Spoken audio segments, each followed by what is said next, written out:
जय हिंद, वंदे मातरम। स्वागत है आप सभी साथियों का गेंजेड लर्निंग गुरुजी प्लेटफॉर्म में। तो दोस्तों, आप लोग को पता होगा कि डेली मॉर्निंग में हम लोग प्रैक्टिस करते हैं प्रश्नों का। तो आज की जो प्रैक्टिस सेट रखी गई है वह है जनरल साइंस। बहुत इंपॉर्टेंट है, बहुत महत्वपूर्ण होंगे आज की क्लास के प्रश्न। तो आप लोग आज की लेक्चर को जरूर देखिएगा, पूरा देखने का प्रयास कीजिएगा और जितना हो सके इस लेक्चर को व्हाट्सएप, टेलीग्राम, जितना आप लोग के पास एप्लीकेशन होंगे उस पर शेयर जरूर कर दीजिएगा, लाइक कीजिएगा, कमेंट कीजिएगा और सब्सक्राइब जरूर चैनल को कर लीजिएगा कि इसी तरह आप लोग को हमेशा वीडियो जो है मिलता रहे। ओके, तो आइए देखते हैं पहले प्रश्न पे।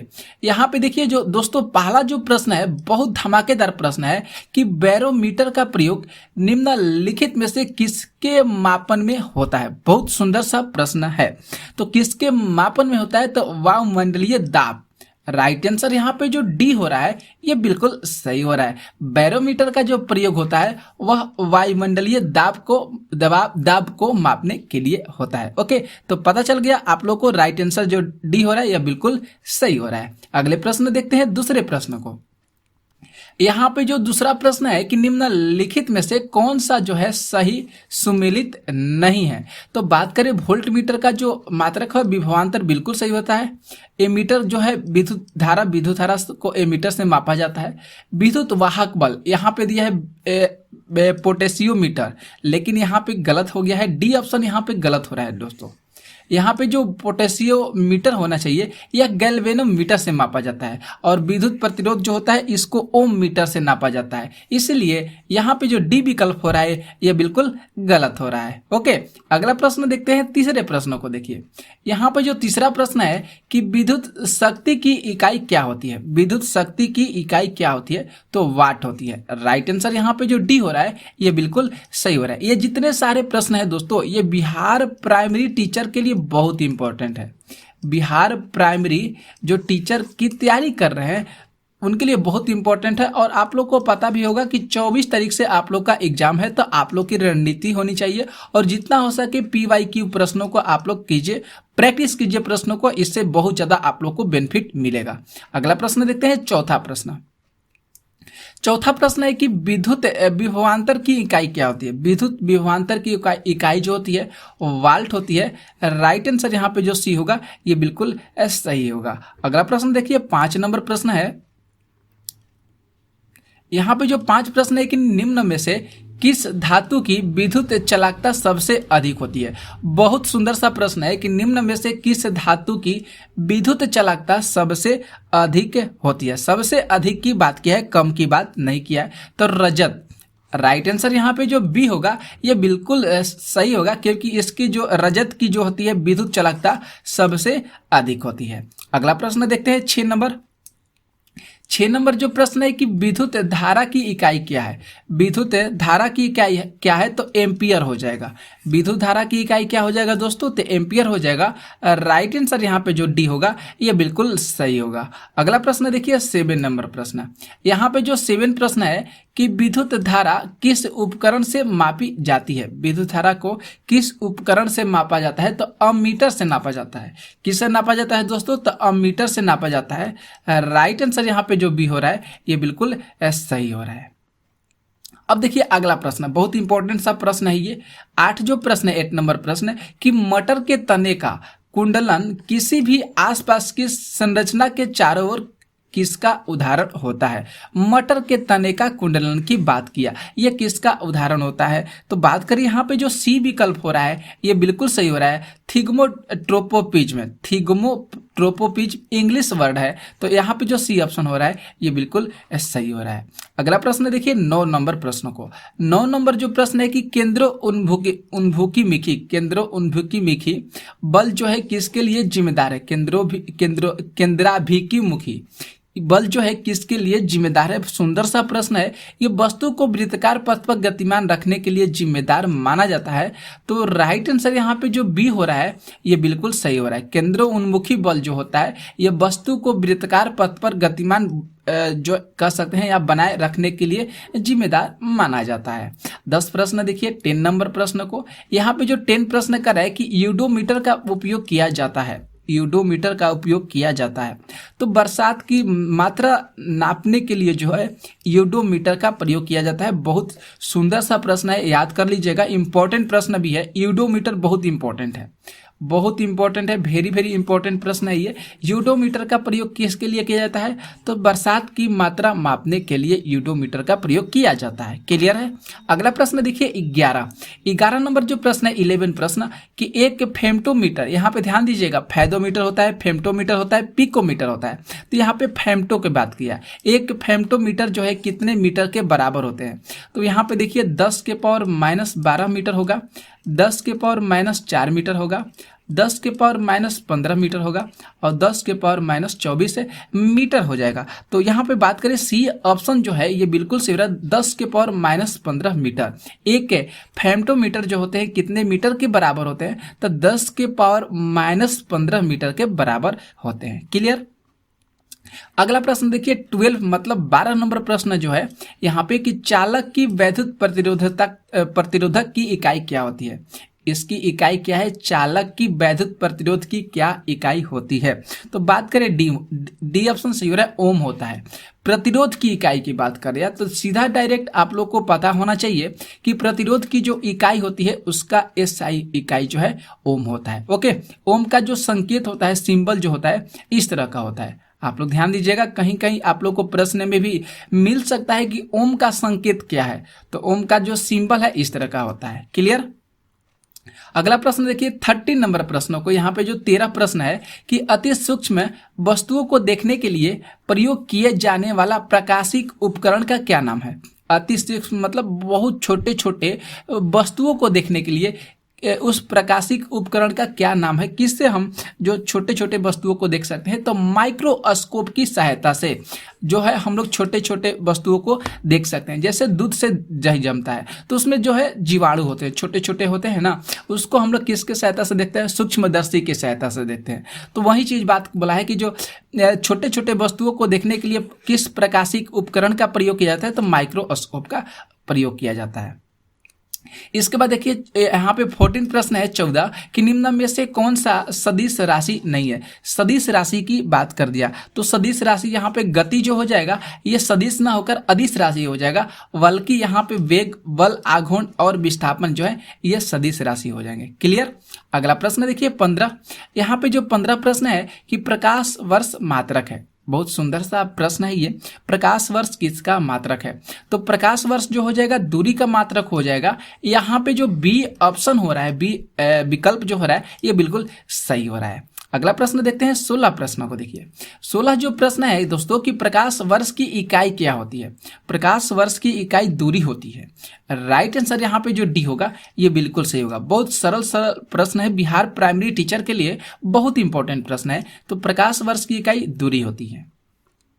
अगला प्रश्न देखिए 17 प्रश्न, यहाँ पे जो 17 प्रश्न है कि बरसात की बूंदों का गोला आकार होता है किस रीजन के कारण? मतलब उसका कारण क्या हो सकता है जिसकी वजह से बरसात की बूंदें जो होती है गोलाकार प्रतीत होती है, गोलाकार की दिखाई देती है। तो बात करें यहाँ पे जो बी ऑप्शन यहाँ पे जो है सही हो रहा है, सतही तनाव के कारण जो है बरसात की बूंदें जो होते हैं वह गोलाकार दिखाई देती है। तो यहाँ पे राइट आंसर जो बी हो रहा है ये बिल्कुल सही हो रहा है। अगला प्रश्न देखिए 18। दोस्तों आप लोग से रिक्वेस्ट है कि आप लोग इस लेक्चर को पूरा देखने का प्रयास कीजिएगा, पूरा देखिएगा। ये ना हो सके कि आपसे प्रश्न जो है छूट सके, ऐसा नहीं होना चाहिए, पूरा देखने का प्रयास जरूर कीजिएगा। 18 प्रश्न है यहाँ पे कि निम्नलिखित में से कौन सी मूल भौतिक राशि है? सुंदर सा प्रश्न है। मूल भौतिक राशि जो हो जाएगी विद्युत धारा हो जाएगा। यहाँ पे जो सी ऑप्शन हो रहा है ये बिल्कुल सही हो रहा है और इसका एसआई मात्रक क्या होता है? तो एम्पियर होता है, एम्पियर होता है। ओके, जरूर ध्यान रखिएगा आप लोग। अगला प्रश्न देखते हैं 19 नंबर प्रश्न। 19 जो प्रश्न है कि तापक्रम की एसआई इकाई क्या होती है? तापक्रम की एसआई इकाई क्या होती है? तो तापक्रम का जो इकाई होता है, जो तापमान होता है उसको केल्विन से जो है इसका इकाई है। राइट आंसर यहाँ पे जो ए होगा बिल्कुल सही होगा। ताप का एसआई मात्रक सीधा सीधा आप लोग को प्रश्न में भी दे सकता है, ताप कह सकते हैं। टेम्परेचर का एसआई इकाई क्या होगा दोस्तों बताना है, तो उसका एसआई इकाई केल्विन हो जाएगा। क्लियर? अगला प्रश्न देखिए यहाँ पे 20 प्रश्न को, 20 नंबर प्रश्न को, यहाँ पे जो 20 प्रश्न है कि किलोवाट घंटा मात्रक होता है।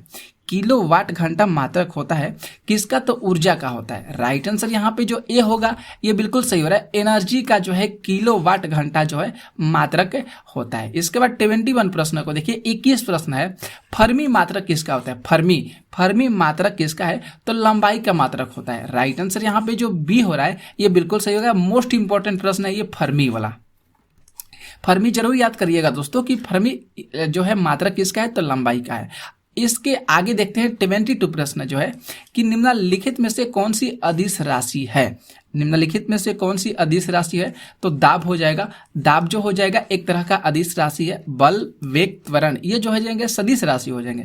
दाब का ये सही मात्रक आगे पूछा जाएगा प्रश्न में, तो जरूर ध्यान रखिएगा। अभी आप लोग को बता देते हैं पास्कल होता है। दाब का ये सही मात्रक पास्कल होता है। इसके बाद 23 प्रश्न देखिए, 23 प्रश्न है कि निम्नलिखित में से किस राशि का मात्रक नहीं होता है। वह कौन सी राशि है जिसका मात्रक नहीं होता है, तो विकृति का कोई भी मात्रक नहीं होता है। जरूर याद करिएगा इस नंबर 23 प्रश्न को जो आंसर है विकृति बिल्कुल सही है। विकृति का कोई भी मात्रक नहीं होता है, प्रतिबल, बल और दाब का मात्रक होता है। क्लियर। अगला प्रश्न देखते हैं 24 प्रश्न को। यहाँ पे जो 24 प्रश्न है कि समुद्री दूरी को मापा जाता है। समुद्री दूरी को मापा जाता है तो नॉटिकल मील से समुद्री दूरी को मापा जाता है। यहाँ पे जो राइट आंसर ए हो रहा है ये बिल्कुल सही हो रहा है। समुद्री दूरी की बात कभी भी करेगा या पूछा जाएगा कि समुद्री दूरी को किससे मापा जाता है, तो नॉटिकल मील से नापा जाता है। राइट आंसर यहाँ पे जो ए हो रहा है बिल्कुल सही हो रहा है। 25 प्रश्न दोस्तों देखिए कि 10 नैनोमीटर में कितने मीटर होते हैं। बहुत सुंदर सा प्रश्न है। तो देखिए यहाँ पे लिखने का जो है इस तरह लिखा गया है 10 के पावर -8, 10 के पावर -8, 10 के पावर -9 और 10 के पावर -10। बात कर दिया गया कि यहाँ पे 10 नैनोमीटर जो होते हैं कितने मीटर के बराबर होते हैं, तो 10 नैनोमीटर जो होते हैं 10 के पावर -8 मीटर के बराबर होते हैं। राइट आंसर यहाँ पे जो ए हो रहा है ये बिल्कुल सही हो रहा है। इसके बाद देखते हैं 26 प्रश्न को। यहाँ पे दोस्तों जो 26 प्रश्न है कि MKS पद्धति बहुत अच्छा पद्धति है, या 3 पद्धतियां होती है। MKS पद्धति में SI पद्धति, उसी को MKS पद्धति और SI पद्धति में बल का मात्रक क्या होता है। बहुत सुंदर सा प्रश्न है। तो बल का जो मात्रक होता है न्यूटन होता है, एन जिसको हम संकेत में सूचित करते हैं। तो राइट आंसर जो होगा यहाँ पे सी ऑप्शन बिल्कुल सही हो रहा है। अब यहाँ पे एक तरह से और पूछा जा सकता है कि बल का CGS मात्रक क्या होता है दोस्तों, तो बल का CGS मात्रक डाइन होता है। इसे भी जरूर याद करिएगा क्या होता है, तो बल का CGS मात्रक डाइन होता है। ओके। इसके आगे देखते हैं 27 प्रश्न को। यहाँ पे जो 27 प्रश्न है कि निम्नलिखित में से कौन सी राशि जो है अदिश है। कौन सी राशि जो है यहाँ पे अदिश है, तो बात करिए यहाँ पे ए ऑप्शन से होगा सामर्थ्य जो हो जाएगा एक प्रकार की अदिश राशि हो जाएगा। इसके आगे देखते हैं 28 प्रश्नों को। 28 प्रश्न है कि एंगस्ट्रम इकाई है। एंगस्ट्रम जो है किसकी इकाई है, तो तरंगदैर्घ्य की इकाई हो जाएगा, SI इकाई हो जाएगा।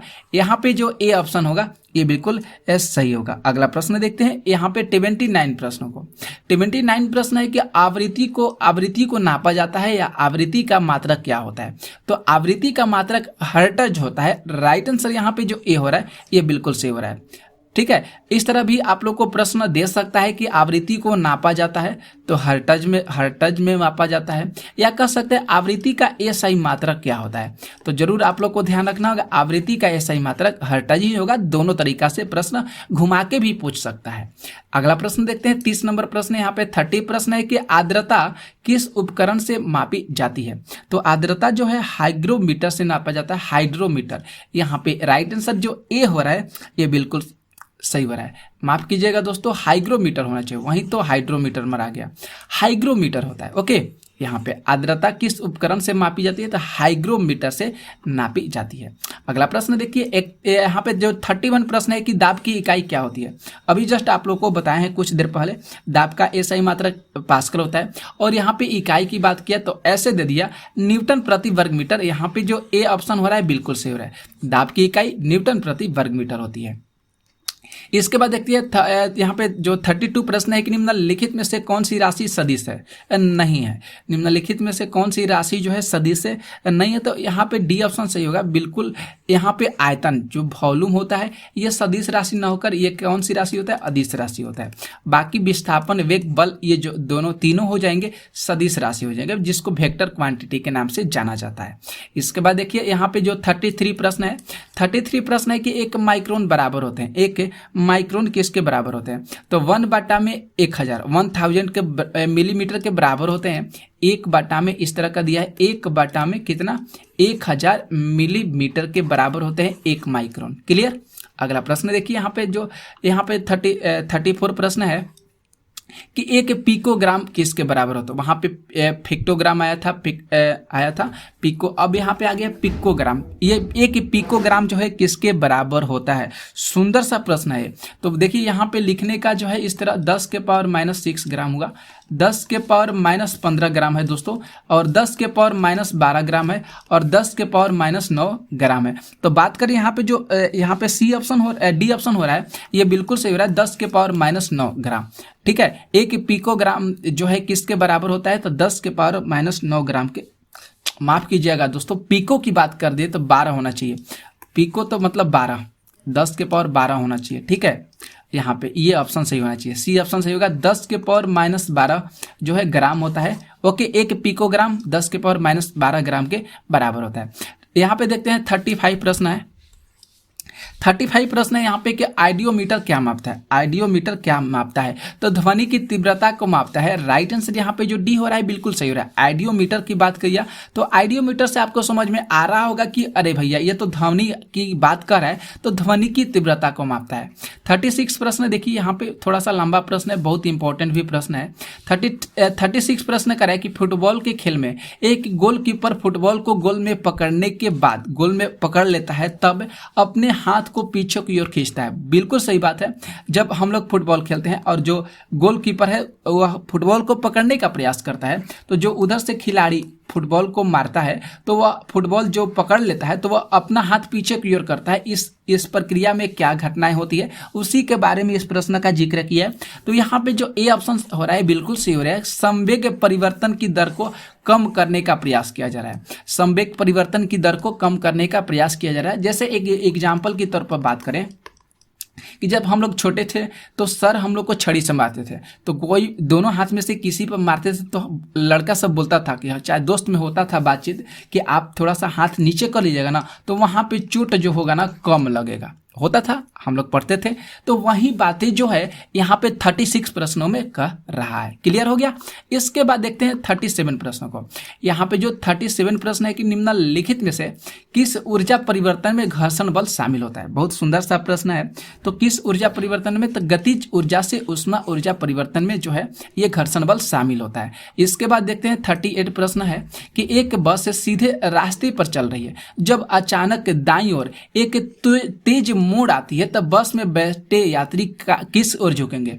तो बात करें यहाँ पे जो सी ऑप्शन हो रहा है ये बिल्कुल से बाई ओर झुक जाएंगे, एकाएक झटका देगा तो बस में जो बैठे यात्री जो हो जाएंगे बाई ओर झुक जाएंगे, ये जो अपने आप पर प्रेक्षण कर सकते हैं। तो सी ऑप्शन यहाँ पे सही हो रहा है। अब देखिए यहाँ पे 39 प्रश्न है कि एक संगीत कार्यक्रम में ऑर्केस्ट्रा बजाने से पहले एक सितार जो वादक है तनाव को समायोजित करने की प्रयास करता है, कोशिश करता है। मतलब बात करने का यहाँ पे मतलब है कि आप मतलब कोई भी एक कलाकार है जो संगीत का कलाकार है, ऑर्केस्ट्रा बजाने से पहले जो है वह सितार वादक को बजाना चाहता है, लेकिन वहां पे तनाव करता है, मतलब वहां पे टेंशन लेता है और स्ट्रिंग को उपयुक्त रूप से बांधता है। ऐसा करके वह क्या ठीक करने की कोशिश करता है। बहुत सुंदर सा प्रश्न है, ऐसे प्रश्न आप लोग को मिल सकता है। तो ए ऑप्शन यहाँ पे सही होगा। अन्य वाद्य यंत्रों की आवृत्ति के साथ सितार स्ट्रिंग की आवृत्ति को जोड़ने का प्रयास करता है। ए ऑप्शन यहाँ पे बिल्कुल सही हो रहा है। इसके बाद देखिए 40 प्रश्न है कि आघात और प्रत्याघात के बल, आघात और प्रत्याघात के बल जो होते हैं आपस में हमेशा समान होते हैं और विपरीत दिशा में कार्य करते हैं। तो राइट आंसर यहाँ पे जो सी हो रहा है बिल्कुल सही हो रहा है। यहाँ पे देखिए दोस्तों 41 प्रश्न है कि कीड़े पानी की सतह पर बिना डूबे घूम सकते हैं, ऐसा क्यों होता है। बिल्कुल सही बात है यहाँ पे कि जो छोटे छोटे कीड़े होते हैं आप देख रहे होंगे कि पानी की सतह पर चलते रहते हैं, वह इसलिए पानी में क्यों नहीं डूबते हैं, आपने कभी सोचा है? नहीं, ऐसा इसलिए होता है क्योंकि पानी के पृष्ठ तनाव के कारण जो है वह जो है पानी के अंदर नहीं डूब सकते हैं क्योंकि उनका जो वजन होता है बहुत हल्का प्रतीत होता है। इसलिए पानी के पृष्ठ तनाव के कारण जो है वह कीड़े जो हैं पानी की सतह पर बिना डूबे क्या कर सकते हैं, घूम सकते हैं। बिल्कुल सही बात है। यहाँ पे अगला प्रश्न देखिए 42 प्रश्न है कि वर्षा की बूंदे के गोलाकार होने का कारण क्या होता है। बहुत सुंदर सा प्रश्न है ये। तो पृष्ठ तनाव की वजह से वर्षा की बूंदे जो होती है गोलाकार प्रतीत होती है। इसके आगे देखिए 43 प्रश्न है दोस्तों कि सबसे ज्यादा श्यानता होती है। सबसे ज्यादा श्यानता कहाँ पे होती है, किस में होती है, तो शहद में होती है।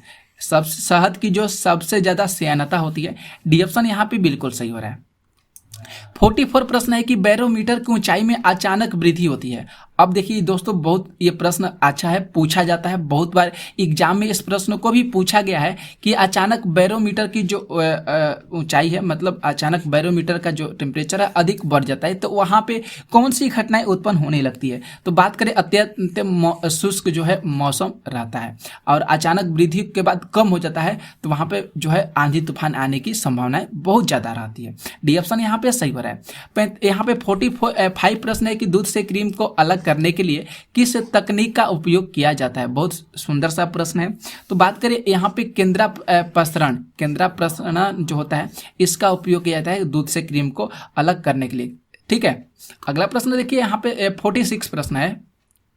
46 प्रश्न है कि चलती बस में जब चालक अचानक ब्रेक लगाता है, यात्री आगे की ओर धक्का देता है, इसको समझाया जा सकता है। मतलब यहाँ पे कौन सा गति का नियम पालन करता है, न्यूटन का भैया। तो यहाँ पे बात करें न्यूटन के जो गति का पहला नियम काम करता है, समवेग का नियम होता है। तो सी ऑप्शन यहाँ पे बिल्कुल सही हो रहा है। अगला प्रश्न देखिए 47 प्रश्न है कि पानी वाले बीकर में बर्फ का एक टुकड़ा तैर रहा है, जब पूरी बर्फ पिघल जाए तो वहां पे कैसी घटनाएं देखने को मिल सकती है। तो पानी का स्तर जो है वहीं रहेगा। जैसे आप एग्जाम्पल के तौर पर आपको बता देते हैं कि एक गिलास लेते हैं, ठीक है, ये गिलास हो गया। आप इस गिलास में पानी को भर देते हैं और इसमें के ऊपर बर्फ डाल देंगे, तो कुछ देर के बाद बर्फ पिघल जाएगा, लेकिन पानी का जो लेवल रहेगा सेम टू सेम ही रहेगा। ऐसा जो है पानी का स्तर जो है वहीं रहेगा। ऐसा आप लोग देख लीजिएगा करके। इसके बाद देखते हैं 48 प्रश्न है, अधिक ऊंचाई पर उड़ने वाले एक हवाई जहाज के अंदर क्या होता है। तो यहाँ पे डी ऑप्शन बिल्कुल सही होगा। वायु पंपों के उपयोग से सामान्य वायुमंडलीय दबाव को बनाए रखने का काम करता है अधिक ऊंचाई पर उड़ने वाले हवाई जहाज। डी ऑप्शन यहाँ पे सही हो रहा है। इसके बाद देखते हैं 49 प्रश्न है कि कंक्रीट की सड़क की तुलना में रेतीली सड़कें पर चलना अधिक कठिन होता है, क्यों होता है। बिल्कुल सही बात है और सही प्रश्न भी यहाँ पे लिया गया है। तो बात करें यहाँ पे डी ऑप्शन बिल्कुल सही होगा, क्योंकि रेत और पैरों के बीच घर्षण जो है, कंक्रीट और पैरों के बीच घर्षण की तुलना में बिल्कुल सही होता है। रेत पर आप चल सकते हैं लेकिन कंक्रीट पर उतना नहीं तेज चल सकते हैं क्योंकि वहां पे घर्षण बहुत कम होगा। अगला प्रश्न देखते हैं 50 प्रश्न को कि एक छोटी तरल बूंद का आकार गोलाकार क्यों होता है। तो पृष्ठ तनाव के कारण होता है। राइट आंसर यहाँ पे जो सी ऑप्शन हो रहा है बिल्कुल सही हो रहा है। तो हम लोग जनरल साइंस के प्रश्न जो हैं सी मतलब यहाँ पे कितना किए, 50 प्रश्न किए। कैसा लगा आप लोगों को क्लास, जरूर आप लोग कॉमेंट करके बताइएगा। जितना हो सके शेयर कर दीजिएगा दोस्तों, और कॉमेंट जरूर कीजिएगा कि आप लोग को ये क्लास कैसा लगा। अगर ऐसे ही प्रश्न चाहिए तो आप लोग कमेंट कीजिएगा कि सर हमको ऐसे ही प्रश्न को प्रोवाइड कराइए, जिससे मैं आप लोग को इसी तरह के प्रश्न जरूर इस चैनल पर कराएंगे। ओके, मिलते हैं नेक्स्ट वीडियो में। दोपहर में हम लोग हिस्ट्री के प्रश्नों के साथ मिलेंगे। बहुत इंपॉर्टेंट प्रश्न होंगे, एनसीईआरटी और एससीईआरटी लेवल के प्रश्न होते हैं उसमें, तो उस लेक्चर को जरूर देखने का प्रयास कीजिएगा और जितना हो सके शेयर कर दीजिएगा। तो मिलते हैं नेक्स्ट वीडियो में, तब तक के लिए आप लोग को जय हिंद, जय भारत।